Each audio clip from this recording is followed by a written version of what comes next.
Channel निर्जरा Patil आगरीकोळ YouTube channel तुमचं स्वागत आहे। आणि आज आहे श्रावणी सोमवार आणि त्या श्रावणी सोमवारमध्ये आज आला आहे नागपंचमीचा सण। श्रावणातील हा सण पहिला सण मानला जातो। श्रावण महिन्यातला पहिला सण नागपंचमीचा सण मानला जातो। आणि आज आहे आमच्या इथे नागपंचमी आणि मी सकाळी उठून लवकर पूजा केली, तुम्हाला दाखवते नाग कसं पुजलंय मी।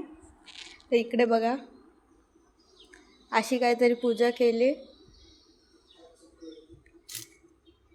मला काय आयडिया नाही, मी दरवर्षीप्रमाणे जसं पुजते तसं मी पुजलंय या वर्षी पण। आणि आज आहे आमच्या बाबाची पुण्यतिथी आणि इकडे मंदिर पण सजवलंय। आता जेवणाची तयारी करायची। श्रावणी सोमवार निमित्त आम्हाला सगळ्यांना उपवास आहे, पण पप्पाला जेवण बनवायचं आहे आणि नागाला निवेद दाखवण्यासाठी निवेद आणि जेवण बनवायचं आहे। तर पटापट तो पण दाखवते मी, कारण की आज आमच्या मम्मीला सुट्टी आहे, मम्मीला बरं नाही आहे त्यामुळे मम्मीला सुट्टी आहे। तर अख्खं जिम्मेदारी माझ्यावर आली, म्हणून पटापट तुम्हाला दाखवते मी काय काय करणार आहे। आणि असंच ब्लॉग कंटिन्यू करत राहा, पुढे बघत राहा, तुम्हाला समजेल आज जेवणामध्ये काय मेनू आहे। आणि थोड्या वेळात पप्पाची अंघोळ झाल्या, आम्ही जाणार मंदिरात, तर ते पण तुम्हाला दाखवते। त्याला भेटूया थोड्या वेळात।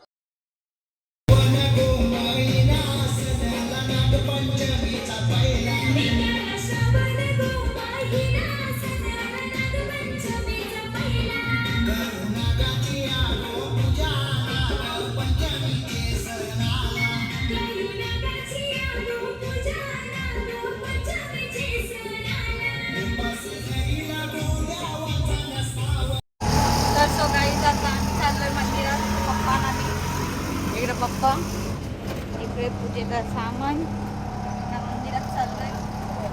पाया पडून येतो पटकन आणि मग घरी गेल्यावर जेवायला बनवायचं।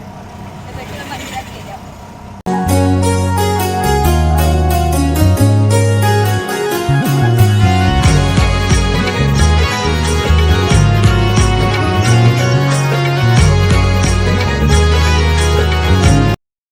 तसं गाईज आता मी मंदिरातून आल्या डाळीला फोडणी दिली इकडे, आणि भाजी घालत घेतली चवळी बटाटा, आणि इकडे पेस्ट वाटलेली कांदा टोमॅटोची ती मरी परत ठेवले मसाले विसळे टाकून।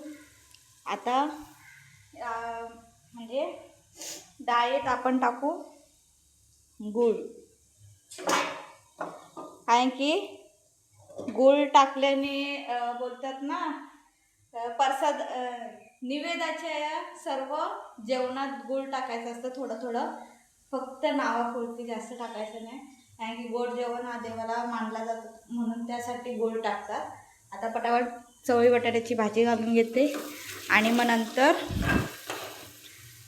पुऱ्यांसाठी पीठ मळते आणि मग खीर करते। भेटूया थोड्या वेळात।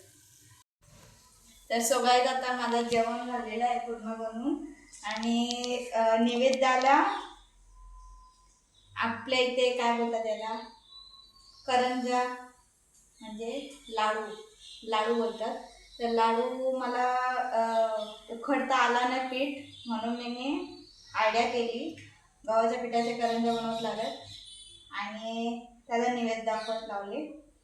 जेवण झालं, डाळ भात भाजी खीर झाली। आता मी बटाटे टाकले उकडत, इकडे तेल ठेवलंय, म्हणजे या करंजा झाल्या का करंजा तळणार आणि नंतर मग पुरी तळून घेणार आणि मग नैवेद्य दाखवणार।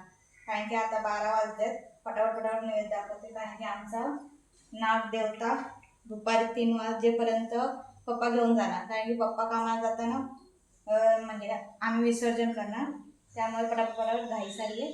तर भेटूया थोड्या वेळात लाडू तळल्यावर। तसं काय आता नैवेद्य झालेला आहे, बघू शकता, आणि इकडे लाडू पण झाले, लाडू तळून झाले। आता नैवेद्य आपण दाखवून घेऊ दोन्ही यांना।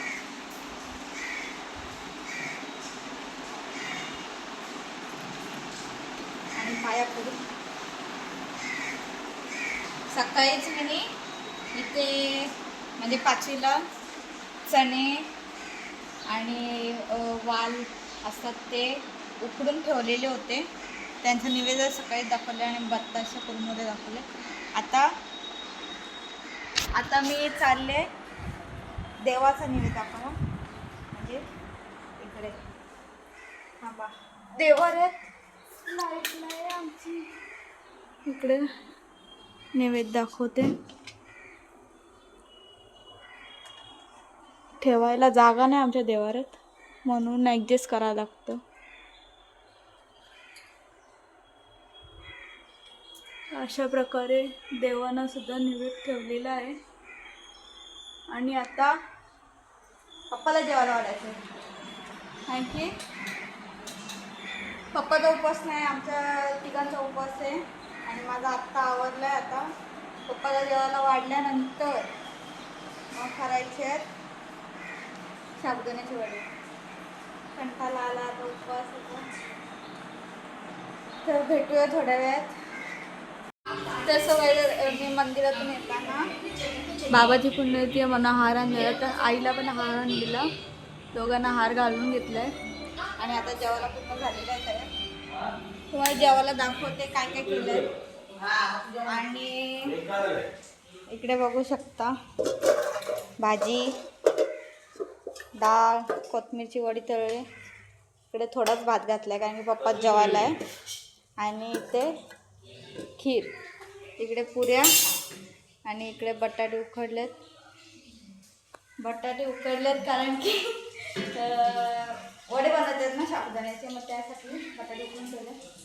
वडे बनवते पटापट आणि नंतर भेटते तुम्हाला. तर सो गाईस, आता मी पप्पाला जेवायला दिलाय. जेवण बघू शकता.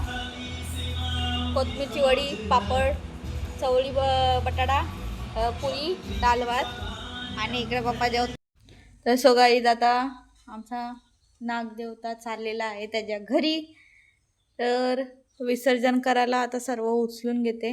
अर्धा तो उचलला मीने, एवढं राहिलं आहे. आणि पप्पाच्या सोबत देते विसर्जनाला सर्व. तर पुढच्या वर्षी लवकर ये, असेच आमचे सर्व दुःख घेऊन जा. सुखाचे दिवस येऊ दे. पुढच्या वर्षी तुला चांगल्या प्रकारे पूजीन, ही तुझ्याच्याने प्रार्थना आहे माझी. आणि लवकर ये पुढच्या वर्षी. तर चला, सर्व भरून घेते आणि पप्पाजवळ देते विसर्जनला. तर गाईज, आजचा व्हिडिओ इथेच संपवते. तर व्हिडिओ आवडल्यास लाईक करा, शेअर करा, कमेंट करा. आजचा ब्लॉग कसा होता, काय होता ते नक्कीच कमेंटमध्ये कमेंट करायला विसरू नका. तर भेटूया अशाच नवीन व्हिडिओसोबत. तर बाय. लवकरच नवीन व्हिडिओ आपला येईल. आणि तो येईल आता रक्षाबंधनचा किंवा गोकुळ अष्टमीचा. तर भेटूया अशाच नवीन व्हिडिओसोबत. तर बाय.